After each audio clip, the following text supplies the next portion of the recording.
सभी को नमस्कार। मैं जितेश कुमार जांगिड़, सहायक आचार्य चित्रकला।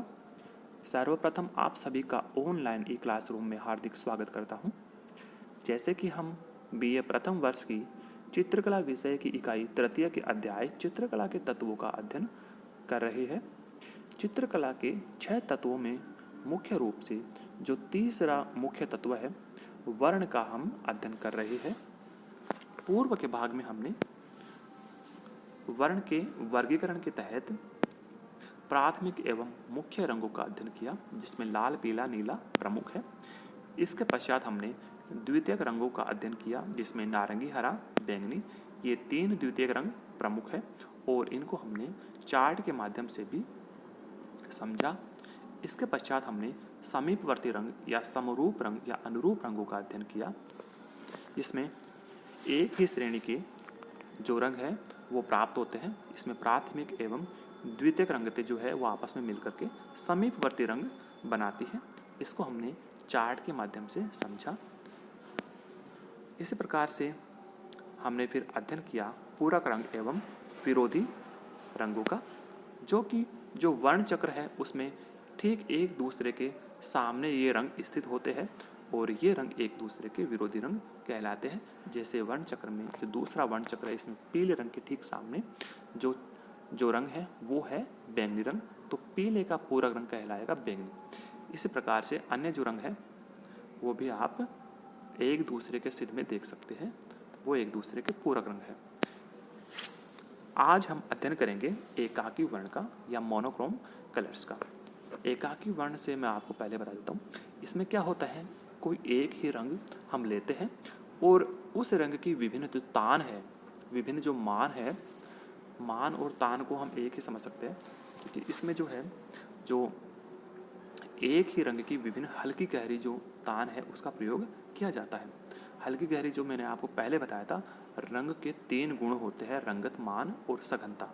उसमें मैंने आपको मान में बताया था कि किसी भी एक रंग में आप अगर काला रंग इसमें मिक्स करते हो तो उसका जो मान है वो घटेगा, और किसी एक रंग में अगर आप सफ़ेद रंग मिक्स करते हो तो उसका मान जो है वो बढ़ेगा। इस प्रकार से सफ़ेद रंग की जो मात्रा है वो कम से ज़्यादा की तरफ अगर हम उसमें बढ़ाते जाएंगे, मिक्स करते जाएंगे, तो अलग अलग मात्रा में हमें अलग अलग जो मान है वो एक ही रंग के मान जो है वो प्राप्त होंगे।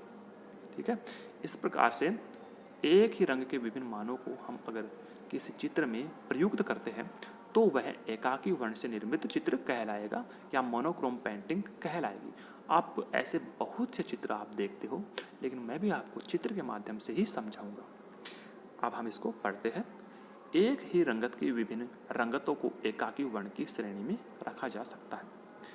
पहले हमने पढ़ा था समीपवर्ती रंग, वो भी कुछ ऐसा ही है, लेकिन वहाँ पर 2-3 रंग जो है प्राथमिक और द्वितीयक रंग वो आपस में मिल रहे थे, लेकिन यहाँ पर केवल एक ही रंग है और उसकी विभिन्न जो रंगतें हैं, जो विभिन्न मान है, बस उसी का प्रयोग है। जैसे नीला, हल्का नीला, गहरा नीला, फिर उससे गहरा नीला, उससे गहरा नीला, इस प्रकार से उसके अनेक जो है क्रम बन जाते हैं। आगे से आगे जितने मान होंगे उतनी ही उसकी रंगतें जो है वो बढ़ती जाएगी। इस प्रकार से हल्का नीला, उससे ज़्यादा हल्का, फिर उससे ज़्यादा अधिक हल्का नीला, मतलब एक ही रंग की विभिन्न जो तान है वो इसमें लगाई जाती है। और ये प्रैक्टिकली आप खुद भी कर सकते हो। इसके अंतर्गत एक ही रंगत की विभिन्न मान व सघनता वाली रंगतों को रखा जा सकता है। मान और सघनता को हमने पढ़ा, हमने सघनता में पढ़ा था कि जो रंग जितना शुद्ध होगा वास्तविक रूप में वही रंग सघन होता है। तो यहाँ पे एक शुद्ध रंग जो है सघन रंग हम लेते हैं और उसके जो मान है वो हम लेते हैं। चित्र के माध्यम से हम समझेंगे कि एकाकी वर्ण जो है उससे निर्मित चित्र कैसे होते हैं। आपके सामने एक तरफ बाई तरफ जो है एक नीले रंग की विभिन्न मान है वो दी गई है, जिसमें इसमें मान घट रही है और मान बढ़ भी रही है, और एक तरफ नीले रंग द्वारा निर्मित जो चित्र है वो दिया गया है।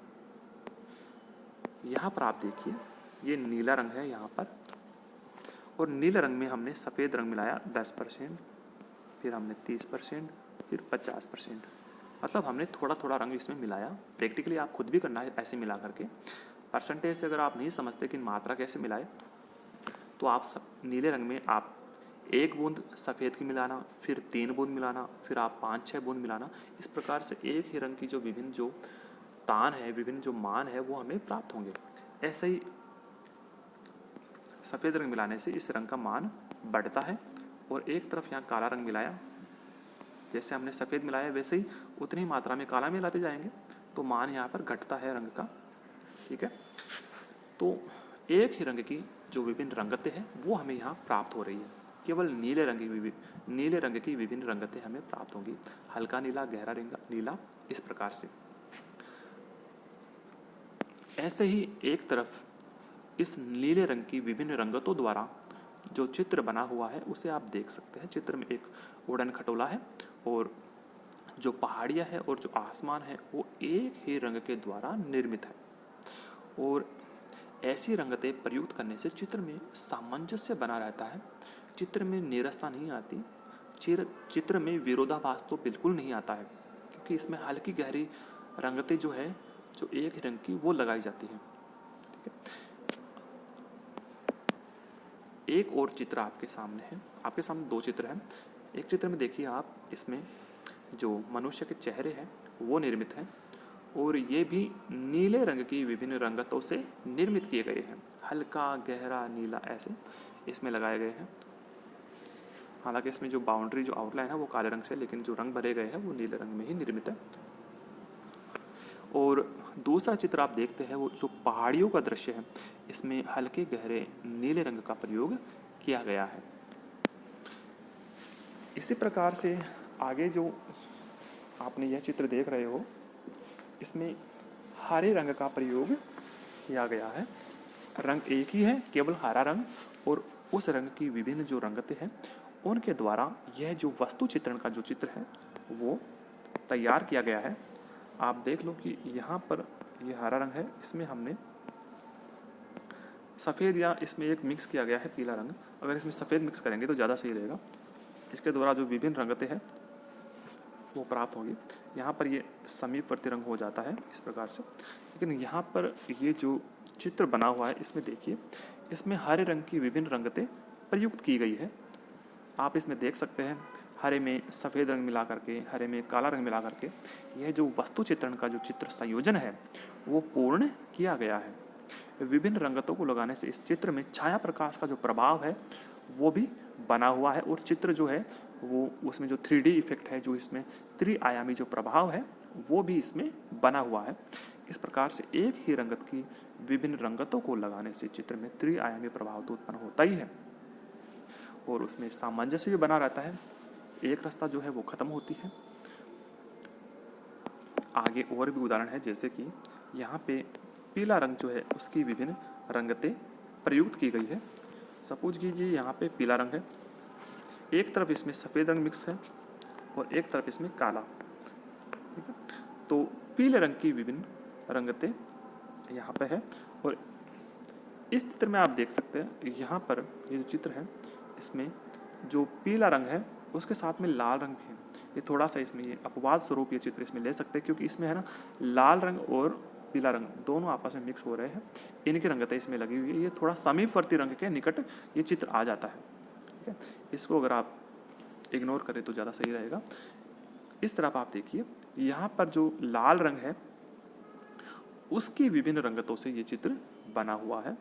ये जो आपके सामने स्टिल लाइफ का जो चित्र है, वस्तु चित्रण का जो चित्र है, कहीं आपको गहरा लाल, कहीं आपको हल्का लाल, कहीं आपको बिल्कुल हल्का लाल, या आपको इतने तरह की जो रंगतें हैं वो दिखाई दे रही है, क्योंकि इनमें जो सफ़ेद रंग की मात्रा है वो कम ज़्यादा है और काले रंग की मात्रा भी कम ज़्यादा है। इसी प्रकार से इस दूसरे चित्र में जो उड़न खटोला बना हुआ है और नीचे की जो पहाड़ियाँ हैं, इसमें भी जो विभिन्न प्रकार की रंगतें हैं वो प्राप्त होती है, और ये जो पेंटिंग बनेगी वो मोनोक्रोम पेंटिंग बनेगी। अतः आप समझ गए होंगे कि एकाकी रंग या मोनोक्रोम जो रंग है वो कौन से होते हैं और किस प्रकार से हम चित्र में इनको प्रयुक्त कर सकते हैं। आपके अगली कक्षाओं में, ठीक है, जो चित्रों में रंग भरे जाएंगे उसमें आप पेंसिल से रंग भरते हो या फिर एकाकी वर्ण मोनोक्रोम रंग के हिसाब से भी आप रंग भरते हो, वो आपके अगले कक्षाओं में ये जो सिलेबस है इसके अंदर जोड़ा गया है, जिसमें यह काम आप करोगे। तो ये जो एकाकी वर्ण योजना है, इसका आप अध्ययन खुद प्रैक्टिकली करें तो आपको अच्छे से समझ में आएगा। आज के लिए इतना ही, धन्यवाद। अगले भाग में हम पढ़ेंगे उष्ण तथा शीत वर्ण।